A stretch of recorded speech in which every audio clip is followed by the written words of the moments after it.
Hey everyone, Redmi started off as a king in terms of value for money, and their latest release promises more of the same. However, this particular phone stands much closer to its Note counterpart. They have identical screens, similar chipsets, and even the cameras have similar levels of flexibility. So is this the budget phone to get? I'm Angie for Marina, and this is our review of the Redmi 9.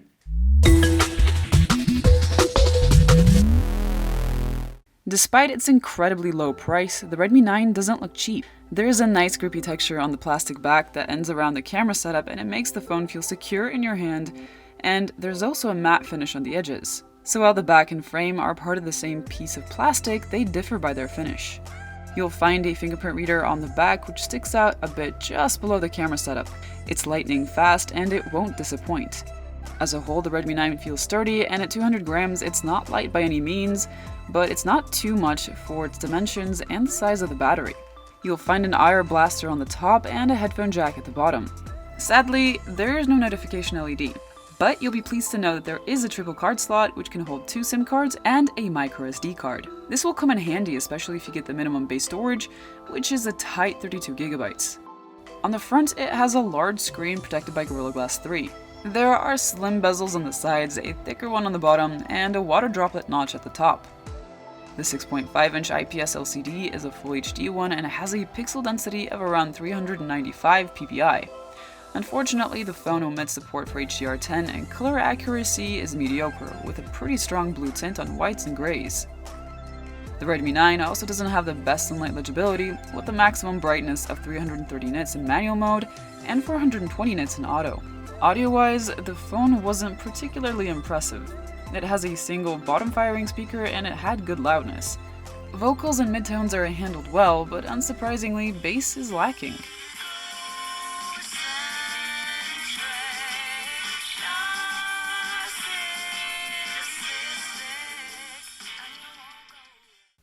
Where we expected the phone to really rock was battery life with its huge 5020 mAh battery, and boy did it deliver.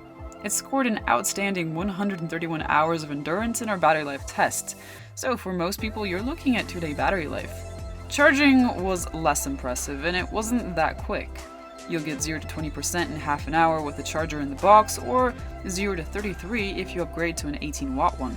The Redmi 9 has a Mediatek Helio G80 chipset in either 3, 4, or 6 gigs of RAM. The chipset has a decent amount of power, and yet it won't offer a perfectly smooth UI experience, suggesting some software optimizations are needed. The Full HD screen might be too much for the GPU to handle, especially if you decide to torture test it with heavy games. It'll be fine for basic usage though. The phone runs MIUI 11 on Android 10, and you should expect MIUI 12 in the near future. MIUI 11 is a pretty customizable and feature-rich UI. Unlike previous versions of the UI, you can choose to use an app drawer without needing to download a third-party launcher. There's also a system-wide dark mode, which is great for reading at night. There are some system apps like a security app, a gallery, and a music player, and you'll find an FM radio. What's nice is that on this phone, it works without needing an external antenna. Despite the price, the phone sports 4 cameras on the back. There's a 13-megapixel main sensor with an f2.2 aperture, an 8-megapixel ultra-wide sensor that also has an f2.2 aperture, a 5-megapixel macro cam, and a 2-megapixel depth sensor. During the day, photos are excellent for the budget class. They aren't the most detailed, nor do they have the most mind-blowing dynamic range and contrast. That said, the phone performed well in these areas and maintained reasonably low noise at the same time. Foliage isn't the sharpest, but it looks natural. There's an AI mode which adds extra punch to photos with increased saturation and contrast, but it's a little unnatural. If you want to zoom in, you'll be dealing with 2x digital zoom rather than optical. The ultra-wide is one of the better ones in its class and can challenge even some premium mid-rangers. Shots have an average amount of detail and colors are almost as accurate as those from the main cam. The dynamic range is great for an ultra-wide, and there's almost no noise when there's enough light. The macro camera has a fixed focus, so you need to keep within a certain distance from your subject in order to make sure that it's in focus. Portraits have good subject separation provided you don't have extremely messy hair. The blur is convincing, and as a whole you'll be happy with the shots. In low light, shots with the main camera are nothing special and the camera struggles to get the correct exposure. Photos were noisy but usable for less demanding tasks like social media, which is good for this price range. Unfortunately, there's no night mode, which might have changed things up. Ultra-wide shots in low light are noisier and less detailed, and we wouldn't use this camera in the dark if it can be avoided. It'll do for the occasional shot around sunset and sunrise though. The 8-megapixel selfie snapper produced shots with mediocre detail but alright contrast and colors. We saw some noise and dynamic range as average, but HDR works well. Portrait mode for selfies also worked alright, though unsurprisingly, its subject separation is outright poor. The Redmi 9 can capture videos up to 1080p at 30 FPS. There is no 4K or 60 frames per second mode here sadly. Footage from the main camera has average detail and dull colors, but there's low noise and the dynamic range is good.